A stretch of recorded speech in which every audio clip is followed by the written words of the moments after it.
Good evening, this is Nice Guy Eddie, and this is a special return edition of In My Humble Opinion to Rainbow Radio after nearly a 4-year absence. So I want to thank you for joining us. And with me is Terra Snover, a many-time guest on the old podcast, and great to get caught up. So, hey, good to see you again. Good to be back. I mean, what a time to stop that podcast, huh?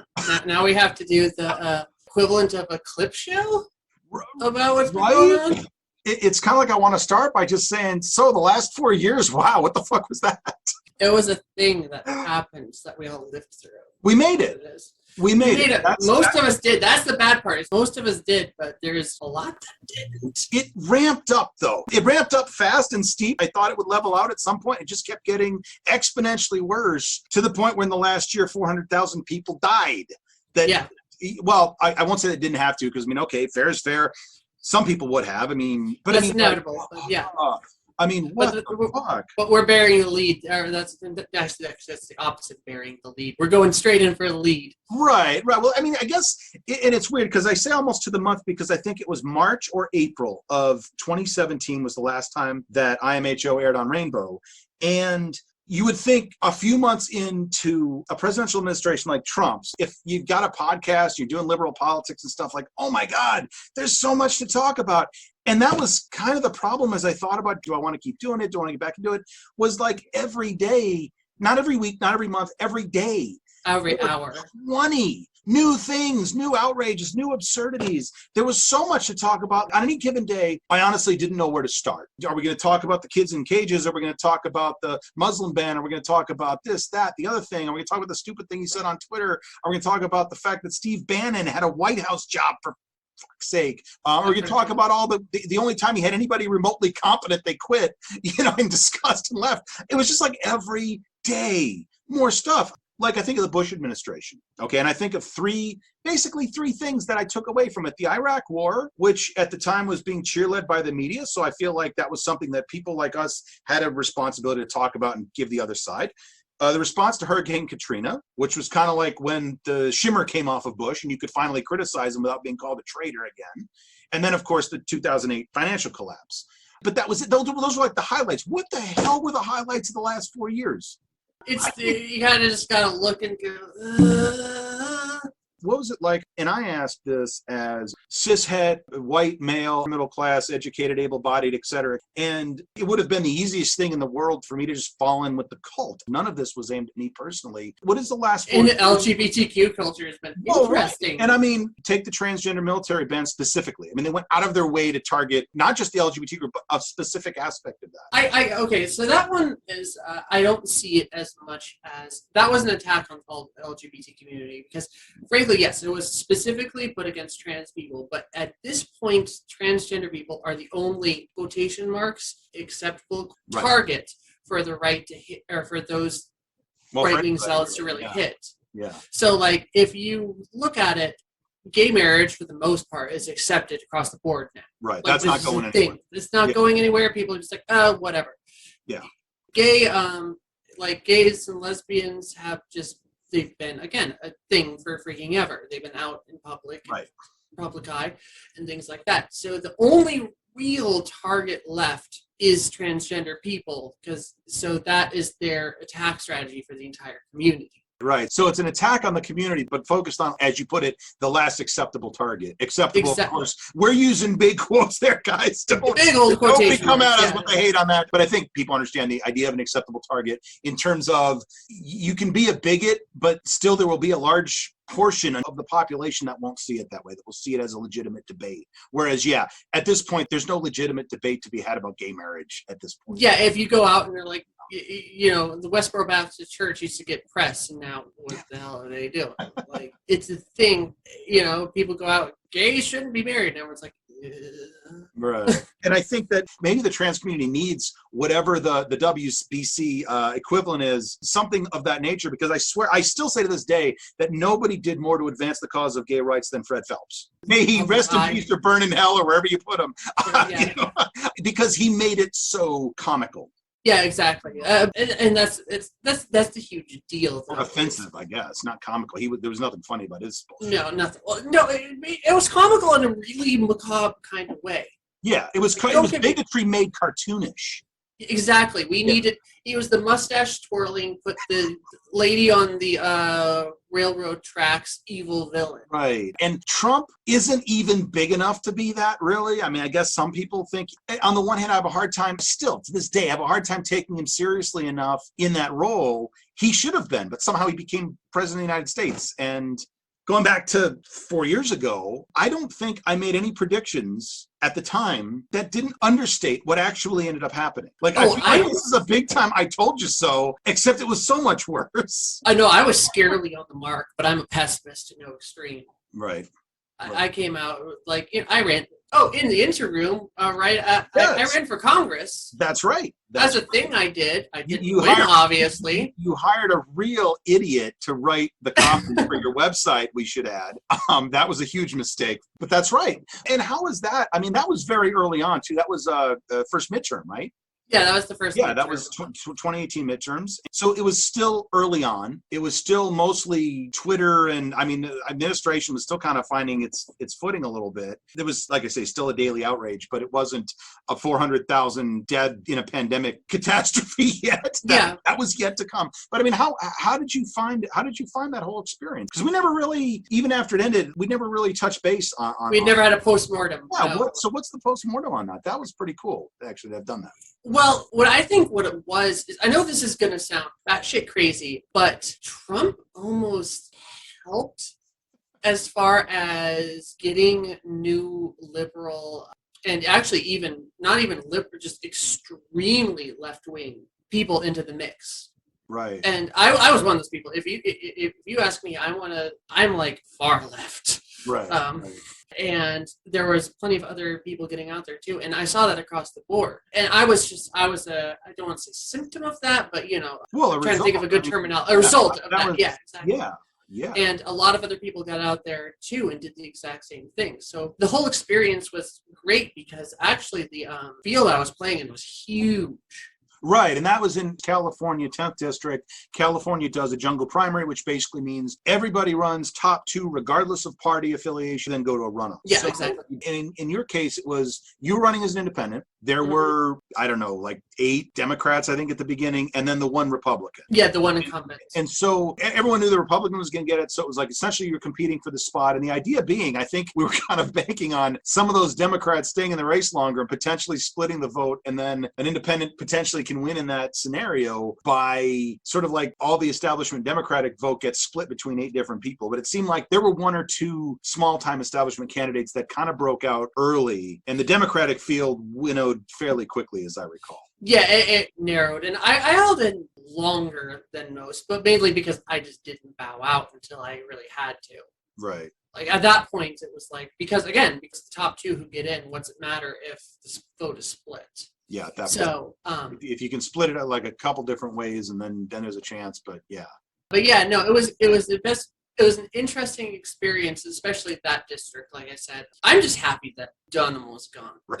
That's just what it comes down to. Yeah, there was a lot of that until this very last election. I think that was more because, and we'll talk about Biden in a minute, but I don't see the Trump effect really helping the Republican Party, broadly speaking, and it definitely made the discourse more liberal because it brought more liberal voices into the fold. So we have people like Tlaib and Ocasio-Cortez and the squad, basically, and Sanders, of course, hasn't gone away. He's still as prominent as he ever was. And more people that are looking and going, you think Nancy Pelosi's a socialist? I mean, and this whole idea, I love what they're saying. Biden's going to do this and that, and it's this socialist left-wing agenda. And I'm sitting here going, I can't even count how stupid this statement is, but it gave a legitimacy to that farther voice, although that didn't necessarily translate to electoral wins. Beyond a few high-profile names, for the most part, establishment politicians still win. That's the problem. The main problem we've had is actually, I think part of the problem that we're having is we're focusing on the last 4 years, which have been bad. Don't get me wrong. They've been bad. But this is the symptom of the much longer since Reagan and Nixon. And you could go back to Reagan, you can go back to Nixon, you can go back to the country's founding. Yeah, and again, I don't want to sound that person that's like, the system's out to get me, but it is. It goes after you more than it comes after me. Yeah. You know.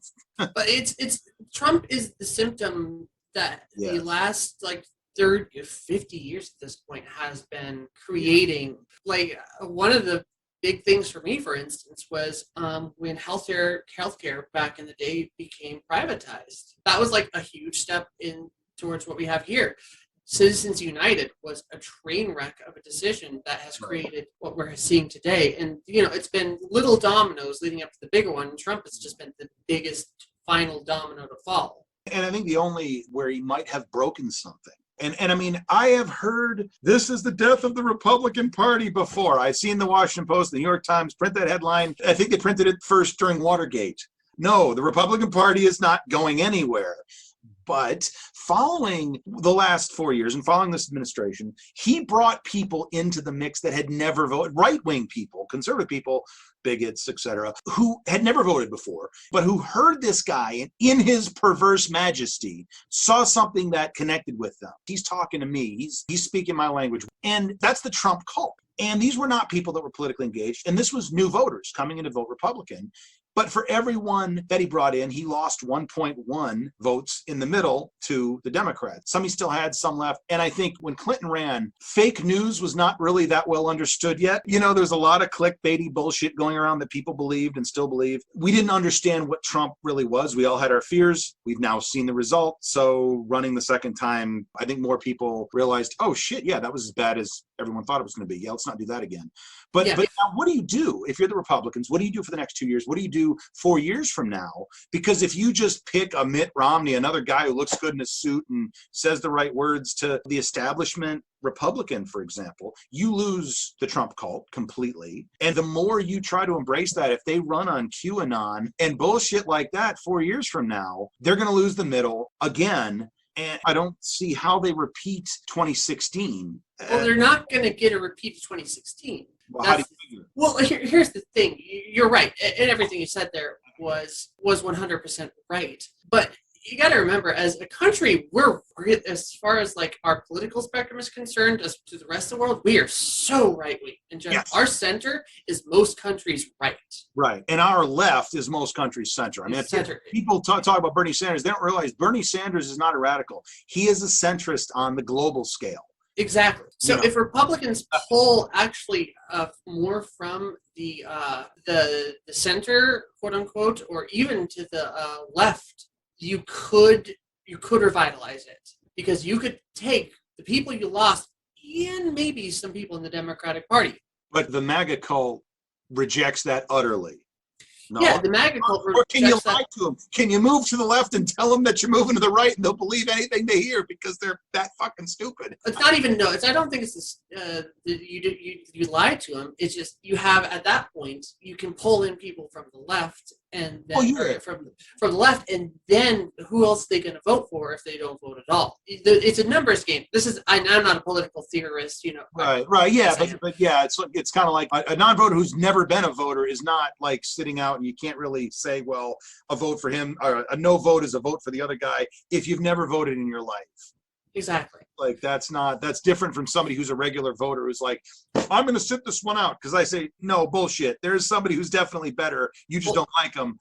That I have a problem with. But somebody who's like never voted in their life, who's been brought in by the cult of personality, and then they're going to sit it out when he's not on the ticket. It's like, well, you weren't voting Republican or Democrat. You were voting for the one guy.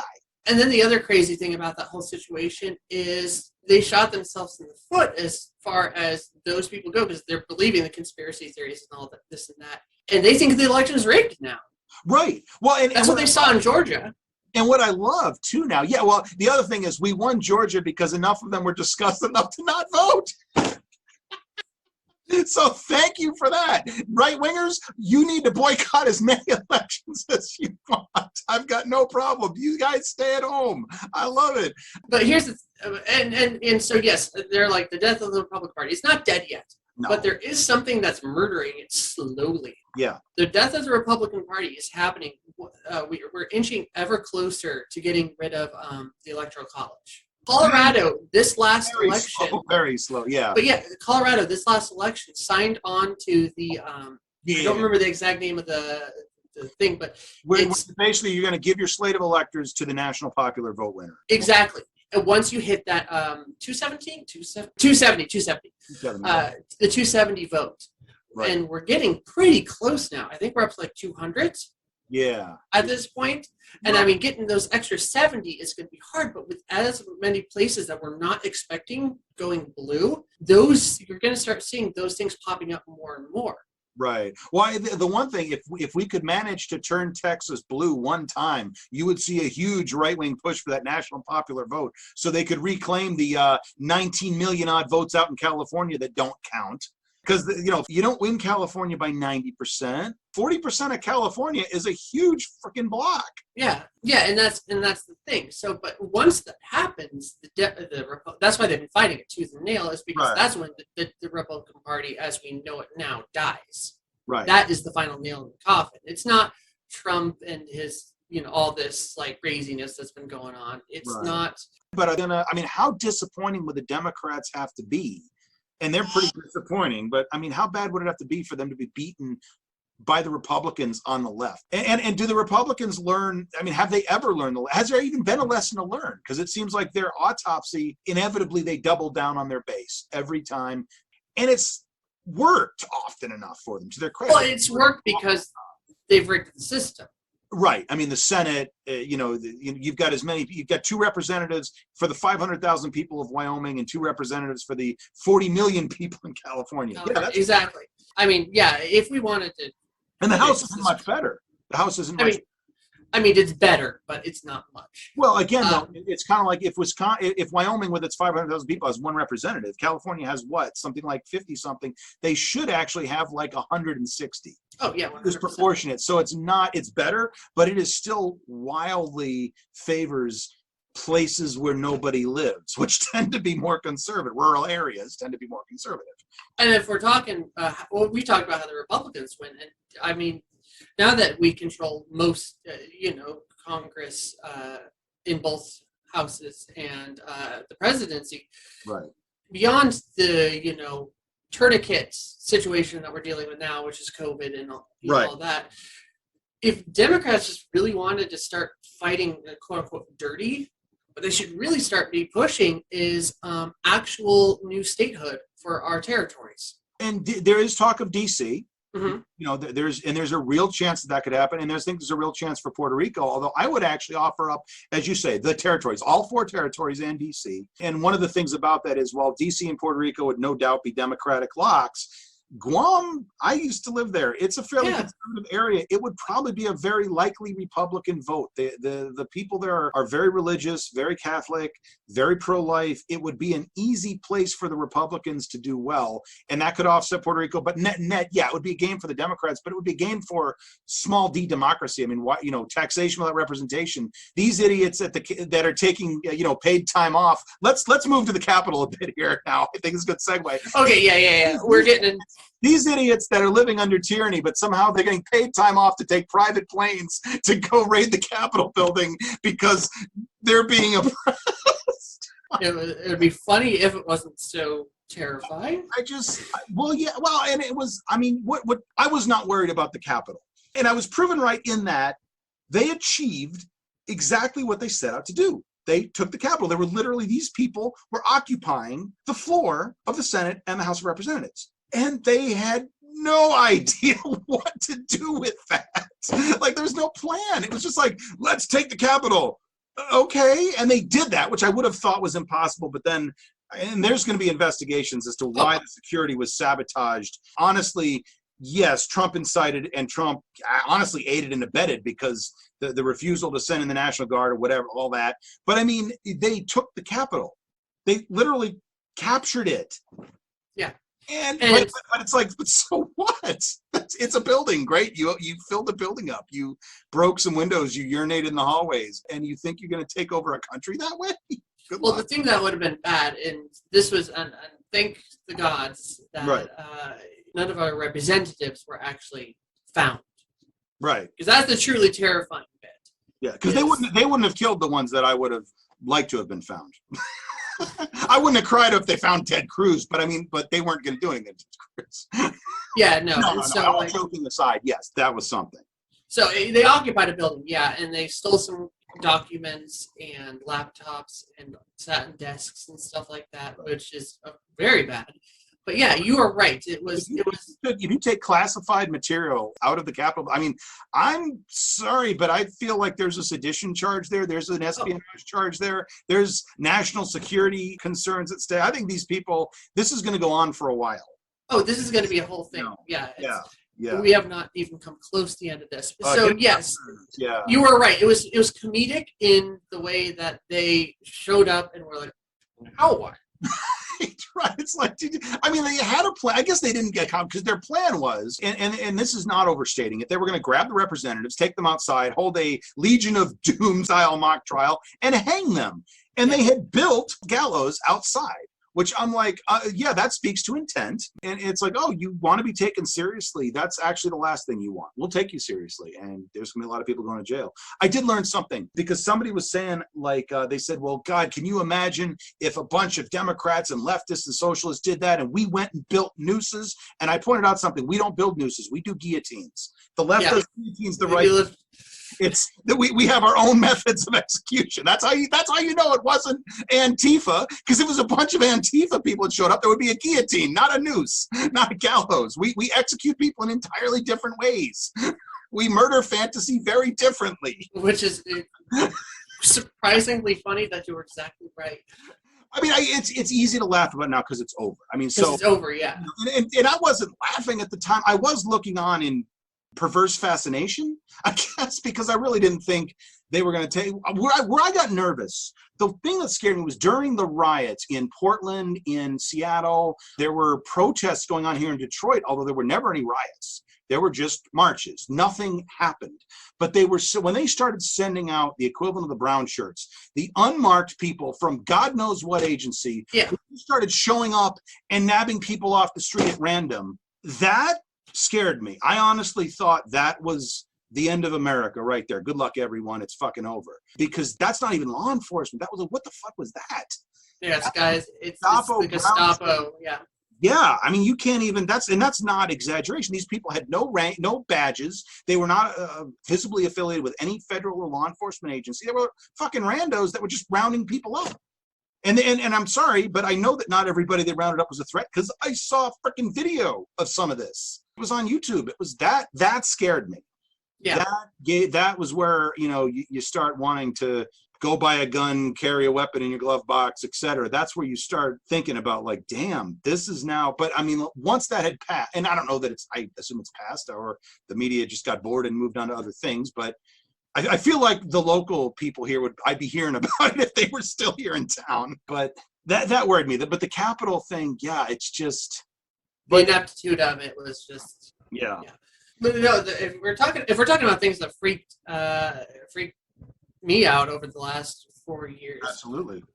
What really got me more than anything was not the individual groups of the riots or anything like that. It was the individuals that started coming out of the woodworks. Right, the independent actors. Yeah, because when you like that kid who went out and shot Rittenhouse protester, and he wasn't a local. He came from across state lines, drove in. Freaking mom drove him in. I don't know the full story on that. But yeah, those types that are they're real danger because mobs can work themselves up and do something stupid, as we saw in the Capitol. And then they came in and they're like, we have it, we did it, but they didn't do anything with it. But it's the guys who had the pipe bombs. Well, and being in one of the targeted communities, I mean, what was your experience with that in terms of either firsthand or friends of yours or people you knew? Well, I live in the most I live in the Bay Area, so I didn't experience a lot of the thing, but I've heard horror stories in general just from the LGBTQ community. I don't know how many extra letters we have now. The queer community. Right. Again, it's the problem with the Karens. That's been the problem. Yeah.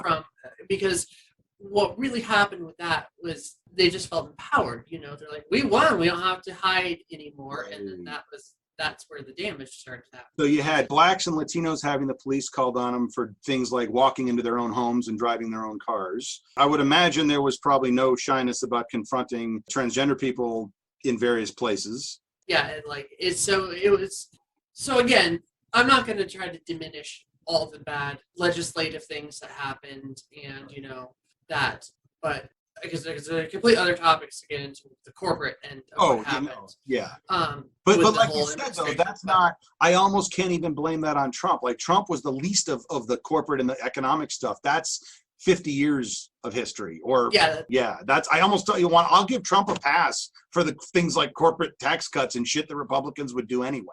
Yeah, exactly. Yeah. It's who they empowered. Exactly. It's these just foaming at the mouth, unfortunate people who got drawn into, call it what it is, a cult at this point. Yes. And it's terrible to me because a lot of these individuals could have been, like, I don't want to say saved.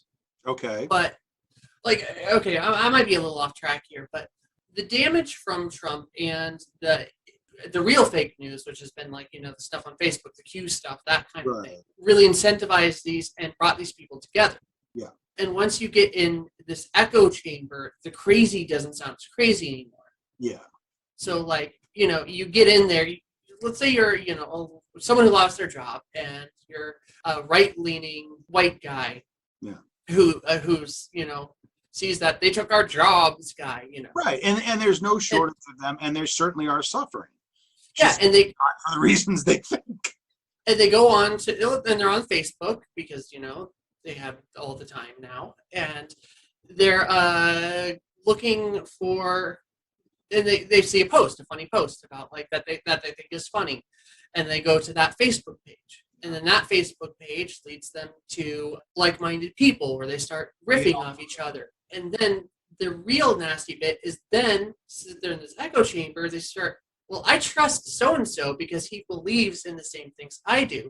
So if he says that these Democrats are doing X or Y, they must be because I trust so and so.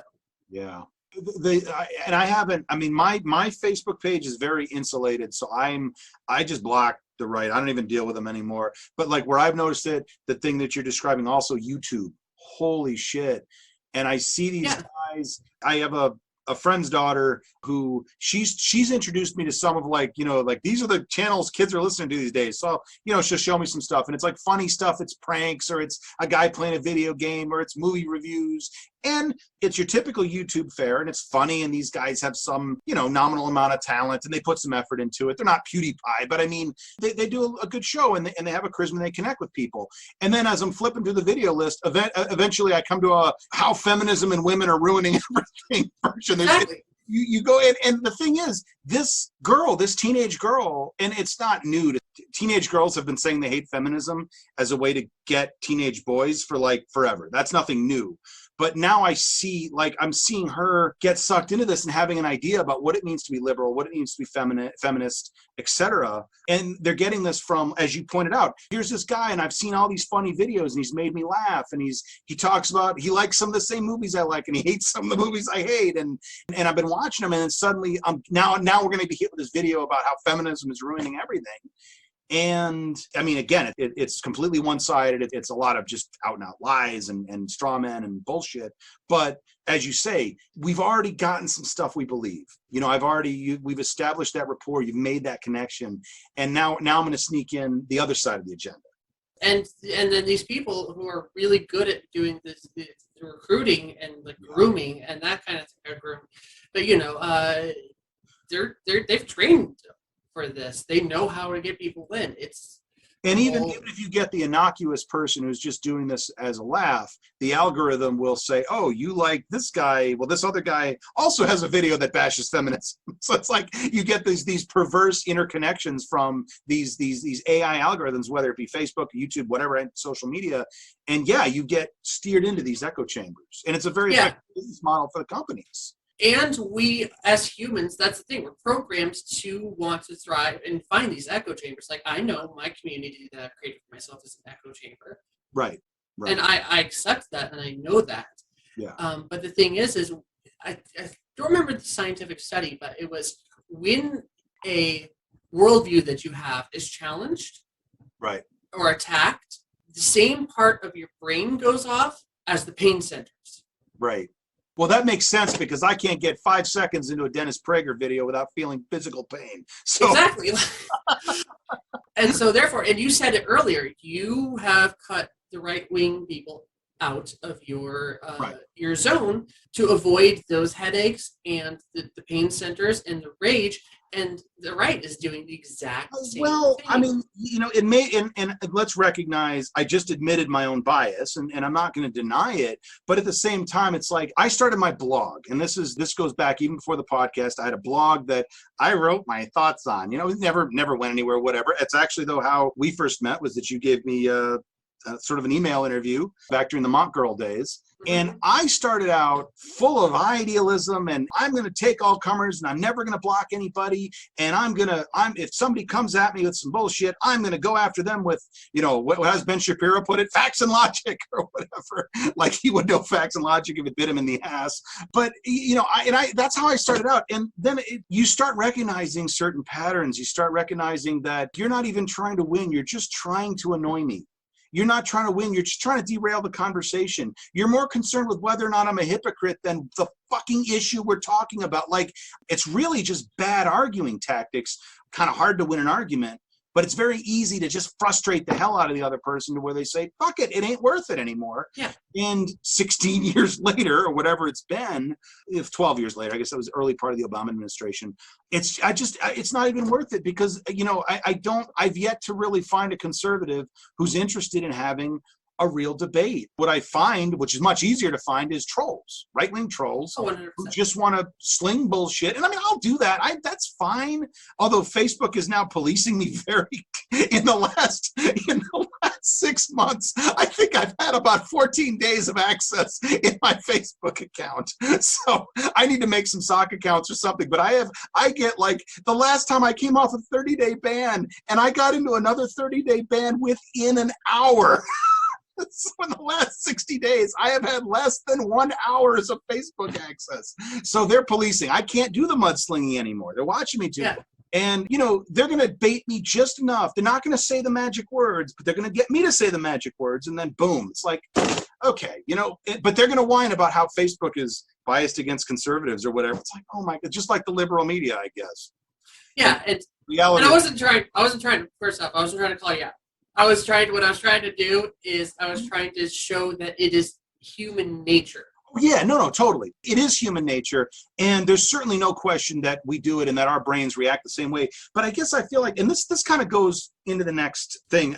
I want to talk about where do we go from here? But before we get into that, I just want to say, like, my problem with it is I hate both sidesing issues.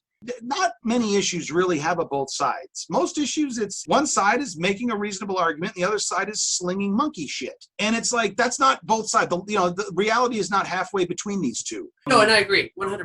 And how do you argue against that? I guess before we get into the whole where do we go from here, I want to ask you about the inauguration and the election of Joe Biden, because I seem to remember this was one of those rare days that I had access to my Facebook account. And I put up something when it looked like he was going to win. And I put up a Facebook post saying, well, it looks like Biden's going to win. Let's all get behind him, not repeat 2016 or something like that. You replied with a GIF in the comments that looked kind of like this. It was an animated person putting their thumb down and sticking their tongue out. And I get it. I'm not even saying you were wrong, because that is, I didn't even reply to it because I was like, yeah, pretty much. That's kind of. I mean, yeah, I get behind him. A friend of mine who I actually do a lot of streaming with said it best. Let's get behind Biden so we can start hating him. Wait, what? Let's get behind Biden. Yeah. So we can start hating him and calling him on his shit. Oh, right. Because you'll get somewhere with Biden and nowhere with Trump. Please. Exactly. Yeah. Like that's kind of how I felt about Clinton 4 years ago. Yeah, I thoroughly dislike Biden. I really dislike Biden. Like, yeah, he is establishment to the core. He's got this whole unity kick, which we actually don't need right now. Unity is, and we want to talk about that. We want to put a bit in that for a second, but we'll get the unity thing for sure. Yeah, but at the very least, he's not batshit crazy town. Right. And if that's the selling point, we're in trouble, and we are in trouble. But Well, we are in trouble because that is the selling point. And I'm not going to deny this. I was firmly a Sanders supporter. Yeah. Mainly just because I'm like, maybe we could actually push the left to the direction the left needs to be. Right. To actually make some changes. Yeah. Yeah. And for the record, I voted for Sanders both times in the primary, both 2016 and in 2020. And I pissed off a lot of Bernie or busters because I'm sitting here going blue no matter who, and I'm still very much blue no matter who, because like take the world as it is, and not everybody likes that, and I understand. I don't argue with people because you're not wrong. It's like, no, this sucks. Okay, but I can lose 10 times or I can win once. I'll take it. Like something. Give me something. So, okay, here's my thing about, this was my best analogy coming up. So Mike Pence is Lex Luthor. Okay. Trump is the Joker. You might be giving him too much credit, but I see where you're going, and I like it. Yeah. Well, no, it's because, Mike Pence, he's evil. He's going to do stuff. He's going to... Trump was so unpredictable. Yeah, and Trump is like, you don't know if you're going to get Kafifi or let's put kids in cages. Like you say, I mean, not being batshit insane was somehow a selling point, and enough to get a guy elected, and pretty solidly. I mean, by the time the votes all came in. So what I wanted to ask you, though, once the election was finally decided, and that was a nail biter because on election night, I was so glad I wasn't broadcasting because I went Facebook Live during the Clinton race. And I started the evening really thinking there's no chance Clinton has this in the bag. And as the broadcast went on, and I'm like, holy shit, she's not going to win. A lot of pundits were having that moment, but I was on all night. I am so glad I was not doing that. I was actually on a Facebook ban, so I couldn't. But I was so glad that I wasn't because it was the same thing. And in fact, on election night, Trump had won solidly because only Republicans were dumb enough to go and vote in person in the middle of a pandemic. All the Democrats voted by mail. And he told his own people, oh, that's fake, that's fraud, don't vote by mail. Voting by mail is bad, even though he's voted absentee for like the last 20 years. But they were so convinced that was not the right way to vote that they all voted in person, and those are the votes that are counted first. So I'm looking at the electoral map on election night like, we fucking blew it. I was right about Biden. He can't win. And then I realized, wait a minute, 40% of the vote counted. And I realized the other 60% is everybody who mailed in. And from cities, urban areas seem to be the last to be counted and have the most mail in. And I'm like, these are Democratic areas voting by mail. I'm like, oh, okay, no, it's not over yet at all. And the states started to trickle in. Michigan flips back first, then Wisconsin, Arizona. And it was very close, but it was the trend just kept going. And at the end of the day, the only voter fraud, the only actual attempt at any large-scale voter fraud was 2 different instances of Republicans coming up heavily armed in SUVs full of Trump ballots that they were trying to force the canvassers to count. Yeah.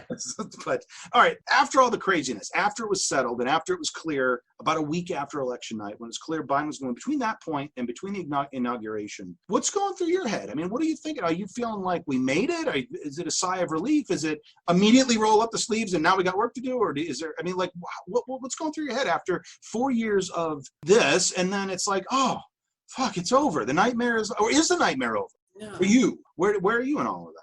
The nightmare's not over, man. I like it. But take me only to that month in between basically the month of December 2020 and the first couple weeks of January. Okay. Where's your head during that time period? Well, okay, my head was thankful that we're finally going to get the obvious things that needed to get done. Because as much as I don't like Joe Biden, he's competent. Right. So we're at the very least going to see things like, COVID relief and that kind of things. Things that will actively stop people from dying. I'm all for that. Not actively killing people. Yeah, that's a policy I can get. I mean, depends. That's a policy. I was actually mostly concerned about the Senate during that time. That's a good point because if Georgia goes and Georgia was decided razor thin, and we're losing one of those seats in the next election. I mean, period. They're not going to repeat that. That was a special case. Yeah, but what has to happen, what my brain was going through, is if we don't get this, nothing still gets done.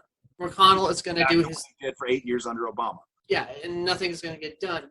But and this is why the whole Facebook thumbs down, is because Biden is trying to do this, let's get together and all hold hands and not be radical enough to do the things that need to be done in the Senate to fix the systemic problems from happening. Just Right. basically, Mitch McConnell has broken the Senate. Yes. And it's been broken for years, and we haven't had control of it for so long, and that's been the stopgap, and so that's why no positive legislation has gotten through. Now that we have it, we have to stop placating these asshats Right. and push through legislation that they're going to call, oh, it's not bipartisan, and because it can't be. No. We have to get rid of a lot of like we have to make it so the minority or the majority leader can't just say no. Yeah, you're right. There's too many places where it gets stopped. But then as I think about eliminating the filibuster, I just remember, as you pointed out already, how many times since 2000, the last 20 years, the Republicans have controlled the Senate. And it's like, and so if you don't have a filibuster, and granted, it's not like the Democrats have ever really mounted a successful filibuster for anything meaningful anyway. I mean, well, and I'm not even talking the filibuster. I'm talking like the lost in committee nonsense. oh, yeah. All the stuff that there's hundreds upon hundreds of ways to just grind actual progressive legislation to a halt. And we can't benefit from that in the majority because it's like it's meant to do exactly what you said. It's meant to stop things. It's not meant to actually push things through. And we're trying to get things done. And there's no new ways to do that. Yeah, and so, and this is where this is why I've been having concerns this past month. You asked where my brain was. I was concerned about Georgia. Once that was finally settled and we found out that we actually gained control of the House, now I'm concerned that we're not going to do what needs to get done. You can forget your concern. I'll guarantee you we're not going to get done what needs to get done. The list is too long. It's not, we're not. Or even move it in the right direction. Democrats are so good at losing. I've often put it this way. I say Democrats are terrible at implementing great ideas, and the Republicans are great at implementing terrible ideas. Yeah, and I understand because we're more we want to be the party of let's all get together and do the right thing and all that, but we can't be, not in these times. We can get there. That may be why the Capitol thing might have been a good thing. When AOC calls out Ted Cruz and says, you know what, bipartisanship is great, but you tried to have me killed 2 weeks ago. Maybe sit this one out. And it's like, I think that might have actually completely broken any chance of bipartisan, or even of bipartisanship being a goal among the House or the senators. Biden can say what he wants. And honestly, I feel like there's a lot of lip service because I don't see the effort to reconcile. I don't know if it's because of the Capitol. I don't know if it's just he's reading the room. I don't know. Maybe I'm completely in left field and just missing the obvious here. But I'm cautiously optimistic that he remembers what happened to his boss 12 years ago when Obama thought he was going to be the post-partisan president. And the Republicans were like, oh, no, you're not. We're not going to give you shit. We're going to make sure. I mean, here we are in the middle of the worst economic crisis in the world, and they literally are working against him fixing it. Yeah. And with the pandemic, it's like deja vu. Biden has to hit the ground running on a fucking huge crisis. It's like this is just like when Obama came in, except it's medical instead of economic. Yeah, but it's like well, every time we come into power, there's like a flaming train wreck going on, and you guys are like, well, we're not going to give you a fire extinguisher. No. We need to preserve water. Suddenly, suddenly the deficit is their big concern again. But I just get a different vibe. And again, maybe it's my wild optimism, but I do not get Biden trying to be the post-partisan president the way that Obama did. I feel maybe there was a lesson learned, and maybe that was driven home by the ridiculous events of between the Capitol riot and everything else, and just maybe the last year or so of QAnon and Proud Boys and Charlottesville and literal Nazis walking in the street. And I mean, I don't know, maybe. Well, and it's less about Biden. Like at this point, I could care less. I've never really. Okay, I cared about the president because the president can go to war. Yeah. Or not even war. He can call strategic strikes, which is pretty much war. Well, I mean, Donald Trump killed 200,000 people with 5 words. This is their new hoax. Yeah, exactly. 5 words. and 200,000. I don't know how many, if he had gotten on board with the COVID stuff and not been like literally saying the wrong thing every single opportunity, a lot of people would have died anyway. A lot of people are going to die. It was a pandemic. It was deadly. I'm going to go with half, somewhere between 0 and all. I'll just start with half. But I'm going to say 200,000 people died because he said those 5 words. And that's the power of the presidency. Yeah. And don't get me wrong, it's the figure. But Biden is milquetoast enough that I could care less. That's the perfect word for it. Like, I could care less. He's gonna do his thing. He's gonna sign bills. He's gonna sign executive orders to bring us back to the Paris Accords and stuff like that. Good. I'm just ignoring him at this point. Like, he's gonna do his thing. He's gonna sign all the bills that come through. Yay. My problem is, again, is the Senate in particular. Yeah. Because we're at a 50-50 split. That only happened like 3 times ever. Right. And Joe still has a job. Yeah. And it only takes one Democrat, like centrist or something like that, or we all need to work together to just throw a wrench in the entire operation. Yes. Every Democrat can ask for anything they want because every single one of them is needed. Exactly. So therefore, that's where that's why when you ask how do I feel about this, and I said it's not over. That's the reason why. Yeah. Is because the Democrats are going to be playing bipartisan. Need to be more partisan. Yeah, they're going to play bipartisan. I feel like there's an appetite for it, though. After 4 years of Trump, as you said, they brought the left into the fold. I don't know. I'm hopeful that there's going to be bitter partisanship for the next 4 years. I hope you're right. But out of the two of us, you've always been the optimist. I've always been the one going like. Right. And I think it would be optimistic to say that either of our track records is 50-50. I think that would be optimistic on my part.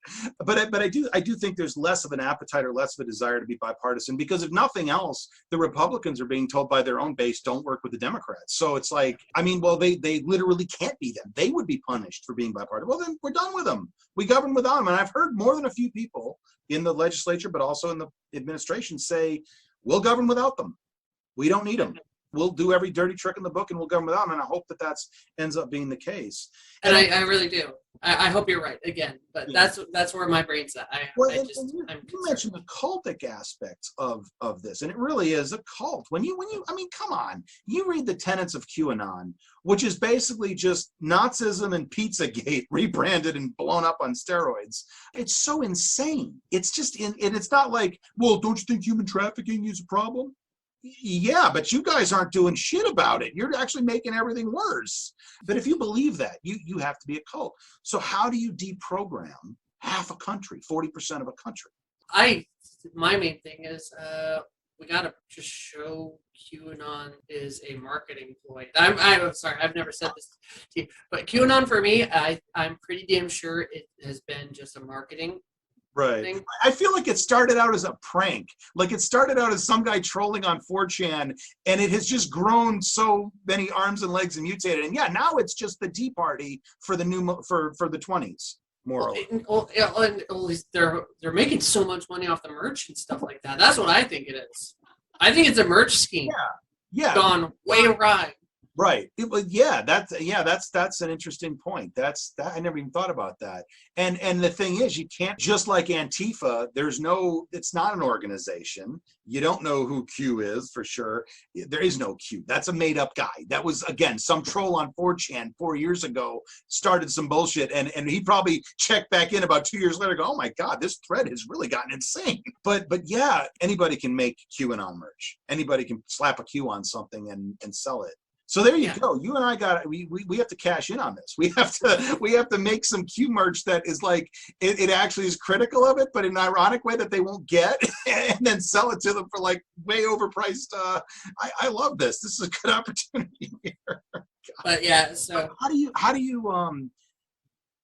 I mean, I'm not a therapist. I'm not a deprogrammer or things like that. But it's hard because the internet has become such an insular place. Back to my point I made a while ago, it's a very insular place where, you find the people that you want to find and then you hang with them. Right. And it's made it a lot easier, when you were the kook who believed that, the pizza guy down the street was harboring children, people were just like, that guy's crazy. Put on some pants.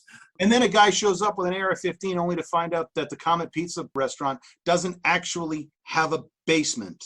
Yeah, And but you have children chained up in the basement because there is no basement. But if it was like back in the day, he's just a crazy guy. But then the internet has made it so that people can get together and be like crazy together. And there was a part of me 8 years ago, maybe even still 4 years ago, that probably would have, in fact, I know 4 years ago, because people were debating hate speech legislation and whatnot. And back then, I was the staunch defender of free speech, and I will still defend free speech from one point of view. We can pass all the hate speech limitations you want, but make no mistake, we're not always going to be in power. And once you open that door, they're going to take that and they're going to like make blasphemy a crime again. And they're going to make criticizing the Bible or pointing out inconsistencies of the Bible a hate crime against Christians or whatever. Like that will absolutely be perverted. But on a basic level, like there was a time in my life that I would have argued for free speech just out of principle. And in the last 4 to 8 years, I've seen free speech weaponized to such a degree and to such an effective degree that would not have been possible 30, 40 years ago when these conspiracy theories and whatnot were relegated to the back pages of crank magazines sold in like truck stops and shit that nobody took seriously and everybody knew you were a kook. And now, and maybe it's the internet, maybe it's something in the water, maybe we're being poisoned by Russian chemtrails, I don't know, pick something, but it's people believe this shit now to the point that we've elected members of Congress. I mean, you know, nobody was elected. There were no 9/11 truthers elected to Congress. There are more than one QAnon person elected to Congress, and the Republicans are like, stop talking about this, stop, because it's embarrassing. It's so fucking stupid. It's embarrassing to the Republicans. I want her to keep talking. I hope Marjorie Greene never shuts up. But I mean, I know, unless she's removed from the House, which she should be, for the sake of her own constituents, if nothing else. As you said, it's nice to have somebody representing you that's not batshit insane. Yeah. But it's like, I mean, I don't know how you fix this, how we heal as a country, because America's not wounded. It's infected. Okay, this isn't a wound that's going to heal with bed rest. No, this is an infection. This is a cancer that needs to be cut out if we are to recover from it. And if anybody thinks I'm being hyperbolic here, Adolf Hitler's first coup was in 1923. The Nazis came to power in 1933, 10 years later. The Beer Hall Putsch was a colossal failure. Came back 10 years later, then took over. So it's like, no, right now what we're dealing with was a failed coup. That capital thing was the Beer Hall Putsch for these people, basically. But when you have Fox News, and not just Fox News, shit, that's not even right-wing enough for these people anymore. You've got OAN and all the internet stuff and the YouTube stuff and all the alternative press that used to be, again, relegated to the back pages of truck stop magazines. Now it's mainstream. And it is not informing people. It is not having a debate. It is actively propagandizing and effectively propagandizing people to the point that the people who leave QAnon, it's like, I lost my whole family. I gave them all my money. I quit. I lost my job. I'm facing charges now. Boo fucking who? I'm like, yeah, I don't give a shit about you because you're a fucking moron. Because how could you believe any of this shit in the first place? And the reason is they were preconditioned to believe this stuff because they were already racists and misogynists and homophobes and transphobes, etc. There was a reason this message resonated with them. Some of them weren't, and that's the problem. They got radicalized. I don't know that you're right. The majority of them are right, but you got radicalized. You can red pill people. That's true. I've seen. Yeah, you can. Pretty strong progressives get red pilled over the years. Exactly, and so, but yeah, how do you stop that? How do you stop that without saying, okay, that's it, free speech, we're done, fuck you all, we're not doing it anymore? Like, you can't be trusted with it, clearly. Well, since we're living in a cyberpunk dystopian hellscape, we might as well lean into it and hope our corporate overlords continue the trend. Okay. Well, in other words, what they're calling cancel culture, more or less. We just have to play the game better than they do. Cancel culture, a.k.a. the free market, bitches, when we do it. Let's make it so, like, for instance, the only reason I actually have a Facebook account anymore is because I have to have it to use my Oculus, my VR headset. Okay, yeah. That's the only reason I have it anymore. But, like, let's if we really want to start moving those platforms, let's actually punch where it matters in the books of the people who are actually kind of in charge, which is the big companies like Facebook, and Google, and YouTube, and we saw that when those guys attacked the Capitol and all those videos and accounts got pulled from Twitter and things like that. Let's keep trying to get stuff like that happen. Let's push these companies to do that by doing the only thing that matters to them, by not engaging anymore. Right. And yeah, I mean, honestly, when these Jordan Peterson types and Ben Shapiro types and Milo and these other Nimrods want to go and try to indoctrinate kids on college campuses, and the students step up and say, oh, hell no, you're not getting my tuition money. And the university goes, sorry, keep stepping. Oh, my free speech. Fuck you. I'm not required to pay for your free speech. You're selling a product I don't want. You don't get my money. That's no different than if I don't like the candy bars at the store, I don't buy them. It's the free Exactly. I don't have to give you my money. It's not cancel culture, it's the free market. These people don't realize that free speech isn't what they think it is. Well, yeah, no, clearly. You can say whatever the hell you want. I'm joking when I'm like, free speech is over, whatever. That's hyperbole. But yeah, no, it isn't what they think it is, for sure.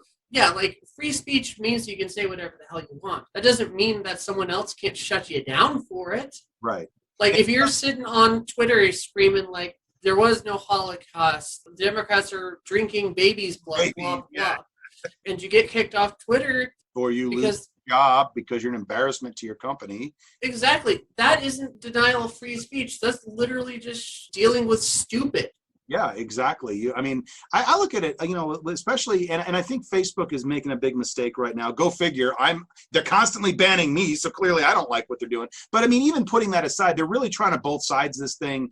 I think what the Facebook people want is everybody shows up, gives us their information, posts a few cute pictures, and goes the fuck home. They don't actually want to be a flame-throwing political platform. And they're set up to be that way, but they don't want that. And so what they're trying to do right now is shut down both sides and let's have a cooling off period. No, because we're going to get right back to it when these bans are over, and we'll just make new accounts if you ban us completely. Like, that's not going to end. And I feel like would be a better strategy for Facebook, for YouTube, for Twitter, for Google, whatever, is take a side, man. Take a side, decide we're going to be on this side or that side, and we're going to lean into it. And you know what? Yeah, we are going to censor. We are going to favor. We are going to decide that the truth is not halfway between sanity and insanity. It's like, no, we're going to actually take a side and lean into it, and we're going to sell that. That's going to be a selling point. They tried it with Parler. And they tried it with Parler. It didn't work. But again, if a company decides we're going to be the right-wing YouTube or whatever, or YouTube splits up and we have liberal YouTube and conservative YouTube, it would actually be good for business. But at the same time, my last Facebook ban was because I posted a picture of the Capitol protests, but it was making fun of the people that were there. So clearly I'm not supporting insurrection and terrorism and violence. But the picture was a picture of the Capitol building, and I got a 30-day ban for supporting violence. Well, that's the algorithm, and AI is looking at pictures and stuff like that. But at some point, man, just take a side. You're going to be accused of it anyway. And here's where I'm going to kind of call you out there, Eddie. Yeah. Leave Facebook. I know. I'm a bit lazy on that front. It's a very easy. It gives me exactly what I want when I'm able to access it. And they may force me to. They may force my hand in that. But I have a community there, and that's where ultimately where this will end up getting posted. Or do what I did and have it. Like when I release my new book or something like that, I'm going to post on Facebook. We're going to talk about that.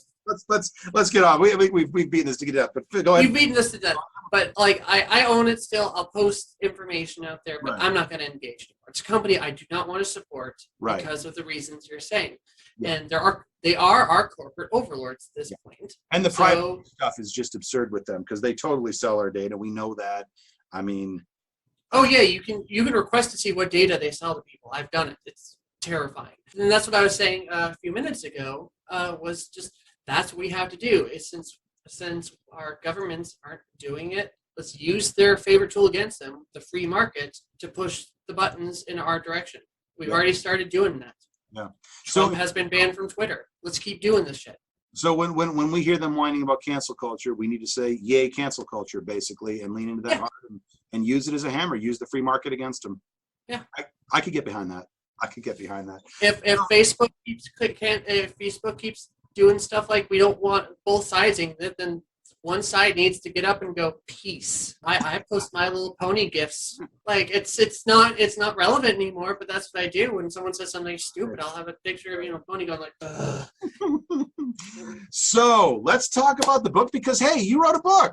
I wrote 2 books. The second one's coming out soon. And it's out. Yes. And it was really cool. So tell people a little bit about what this is all about. Because this was a really, I didn't know that, what was it called? Gamer fic or gamer lit? I didn't actually realize this was even a genre, but really, and it's not really a big genre. It's a niche, but it was really cool how you did this. So tell people. There's 2 genres, and I'm probably going to mix them up because I actually didn't even know it was a genre, but until I was told I was writing in it. It's like I think it's lit RPG and game lit. Yeah, are the 2 genres that are out there. I come from the old school sci-fi bubble. Right. Like that's always been my wheelhouse. Is I've been a sci-fi girl for like all my life. And what to summarize this for the people that listen who haven't read Another Online All Hail the Queen, which was the first book in what is going to be a series. What exactly? Give the 9 books, 9 planned 9 books. What is this? What is the setting? What is the setup? Because this is a really interesting concept. Okay, so basically, the idea is an unknown set into the future. I haven't revealed how far in the future it is yet. Right. But games aren't quite this cool yet. Games aren't this quite cool yet. But basically, people can get online and with VR headsets or actually full-on mind integration. Right. The concept is that people get on the games and they have a fun gaming time. Blah blah. It's a classic like World of Warcraft, RuneScape, something along those lines is sort of the way the game is set up a little bit like. Exactly, just a way more advanced version of that. Yeah. But what I asked myself was, well, how could a company that doesn't want to spend a ton of money make a really immersive game, insanely immersive game? Right. And the answer to that was what companies are good at doing: abusing and using people. So the concept is they went around before their big game launch and we're like, at the shopping malls or out in public, hey, would you like to get $20 to do this thing that only takes 2 minutes? Just come over here, get put this headset on, look at these colored cards, and you're good to go. Right. And so they copied and digitized people's brains, and then abused and they enslaved it. Well, those AIs became the monsters and the NPCs of the game. And were forced into roles and things like that. So, for instance, there's a system hive mind that watches everyone and keeps you in place. Right. You can't break character. So you have a role-playing scenario. You have to role-play. And again, these are not, they're the humans on the outside world that are playing the game. We're not even talking about them yet. We're talking about characters in the world. Like the main character starts out as a lowly shopkeeper who sells swords and shields and shit to potions, whatever, to people that come in. And everybody who's ever played one of these games has seen the shopkeeper. I go in, I buy some stuff, I give them gold, I get on my life. Maybe I say something rude on the way out the door. But if that person was an AI, a true AI that had, in fact, sentience, but they were stuck in a store that they couldn't leave. Yeah, the main character. It was so horrifying to think of. They're stuck doing any one of 52 preset actions, saying any number of like 150 preset words, but they still had sentience. And it's like, can you just imagine? And you couldn't break character or the system would punish you for it. Yes, things like showing, giving sensation of drowning or getting stabbed or things like that, depending on your severity of your action. So there's this big like 1984 feel to it to some extent. The Big Brother, the constant surveillance. But we're not even talking about, I don't want to say real people because the characters are very real. They're very compelling. You forget that you're reading about a series of ones and zeros. They're sentient because of the advanced AI and the fact that they scanned actual people's brains in order to create these humans or people within the game. The story is told from the point of view of one of these lowly NPCs that kind of glitches her way into glory, so to speak. Yeah, it's literally because of 2 words or a sentence that changes the entirety of the game. And again, it always interested me because those of you that don't know, I'm on top of comic writing and things like that. I've actually been a professional game designer for a decent portion of my life. After my stint at a company that rhymes with Microsoft, I decided to leave the industry because it's a not fun place to work. Game design isn't fun, guys.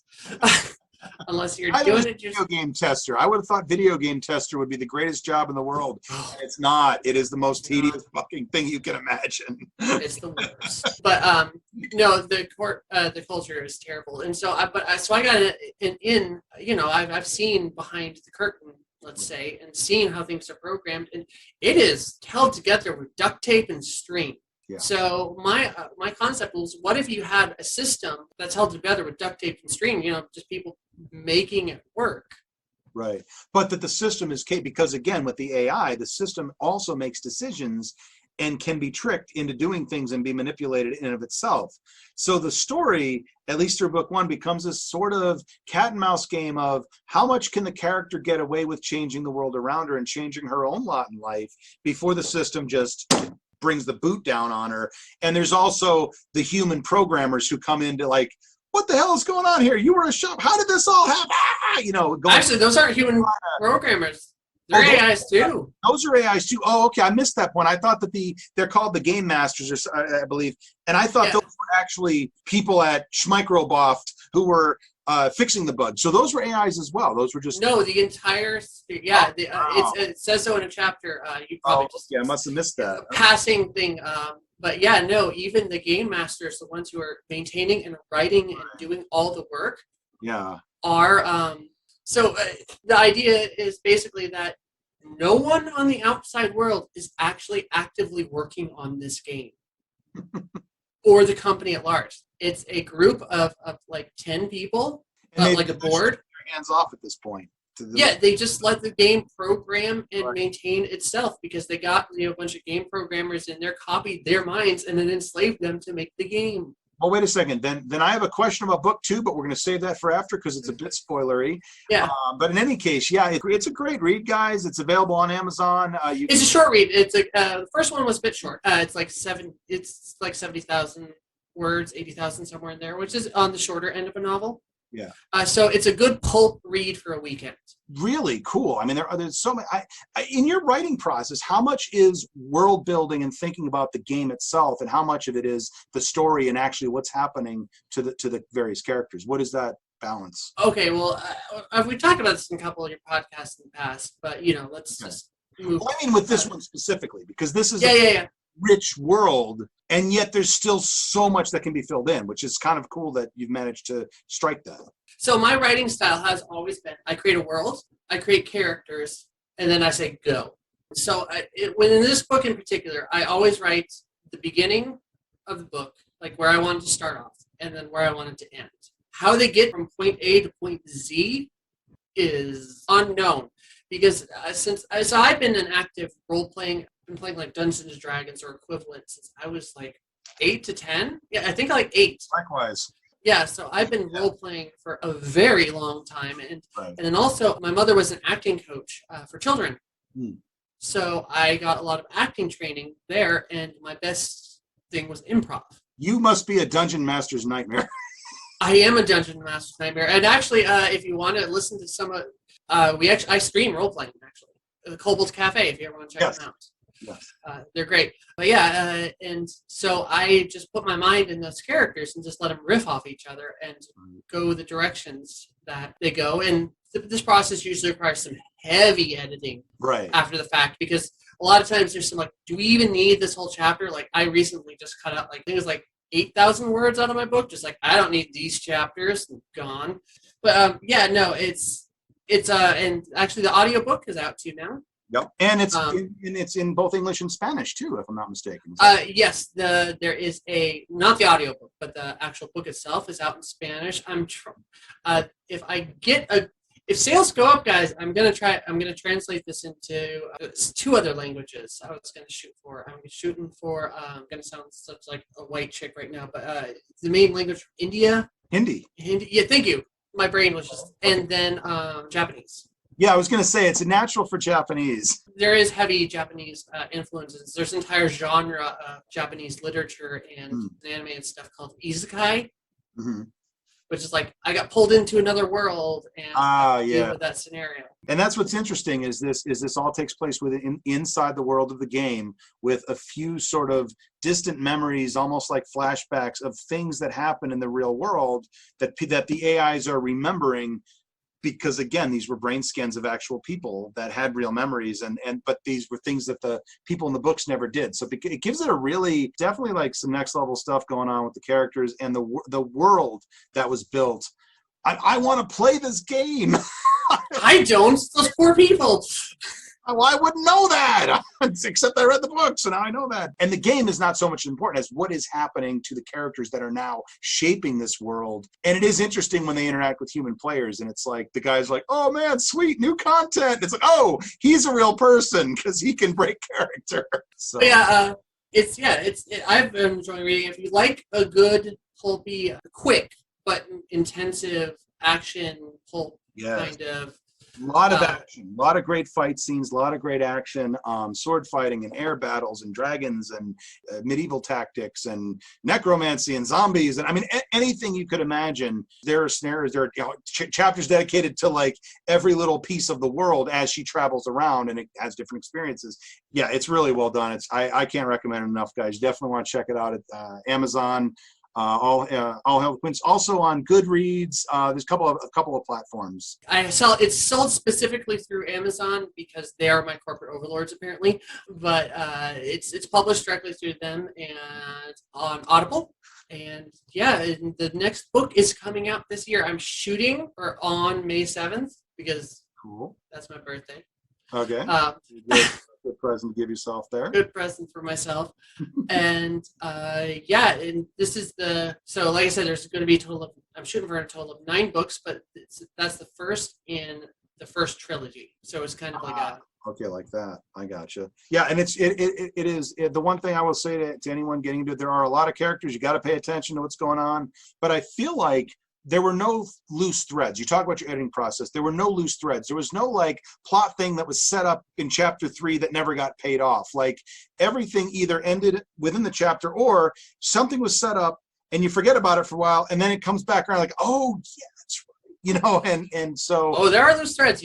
There's stuff that I have them laid out. Like I said, there's stuff laid all through book 1 that there's a lot of moving parts. Come into play in book 2 and 3. Yeah, there are a lot of moving parts. And I will say that there's a prologue before chapter 1, and it's confusing as hell because it's a cold start. You're just thrown into the action. There's a big battle, and you don't know what's going on. And then you start chapter 1, and there's a woman sweeping the floor in a shop. And you're just like, wait, what the? But then when you get back to that point in the plot, and you realize, oh, that was that. Oh, now I see. You know, and you see how it all starts to come together. Big payoff, and highly recommend it. Yeah, I've actually was told, someone who was reviewing it said, get past the prologue to get to the meat of the book. Yeah. Because the prologue is the tropiest, most... Well, it's an action scene. It's a big battle, basically. It's very fanficky, and that was the point. Oh, you're right. Okay, yeah. Well, you basically, there are names being dropped for characters that you don't know who they are. You don't know it's a game yet. The world hasn't been established. There's a whole lot of plot threads that led up to that moment that, of course, you're going to build up and pay off later, and then we're going to come back. And so it was a very much an out of sequence, but it was a really cool payoff when you got to that point. It's like, oh man, I see it. Oh man, it's gonna be sweet. Yeah, it's a really good pulpy read. It would be a great, like if you're going on a trip, you've got a long 3-hour flight, you need something to read or whatever. You can definitely. It was a quick read for me, and I'm not usually. There's only been a handful of books that I tear through in a day. The Godfather, this was one of them. The Harry Potter series, although we're not going to talk too much about that because that's its own can of worms now. Yep. But there are very few that I'm not like I don't devour books, but this one. Definitely really good read, really, really quick, and can't wait to see the second one come out. Hopefully make that May 7th, but in the meantime, guys, check it out. All Hail the Queen, another online book, one by Terra Snover. So on Audible, it's about 8 hours. So if you got a good road trip coming up, I mean, you shouldn't be traveling anywhere right now because of COVID. But if you you should be driving. Yes, if you are, you should be driving. Or if you're just looking for new content, because I know we're all hurting for content right now. Just head over to Audible, pick that up, and have a good day's worth of book. Absolutely. Well, Terra, it's been great talking to you. Thanks again. And, this was a blast. It was fun to get back into it. It's been a couple years for me. Thanks again for humoring me and all of this. And, hey, appreciate it. It's always I think we both needed it. Yes. After the 4 years of shenanigans. Absolutely. I want to thank everyone for joining us this evening, and thank Barbara especially for welcoming me back and having me on the air. I do not know. The obvious question I know on everybody's mind is when the next show is going to be, and I don't know at this point. This is not going to be a regular twice weekly gig like it was back when it ran a couple years ago. However, I don't intend to be a stranger, and to that end, if anybody has any ideas for future shows or guests, or wants to get a hold of me and have a conversation, talk about an issue, talk content creation, your projects, passions, shoot me a line. Best way to get a hold of me is still through Facebook at Eddie Cabot, or my like page at Nice Guy Eddie. In any case, hope to hear from you guys. Loved being back. It was a lot of fun. And hey, enjoy the rest of your evening and keep it tuned to Rainbow Radio.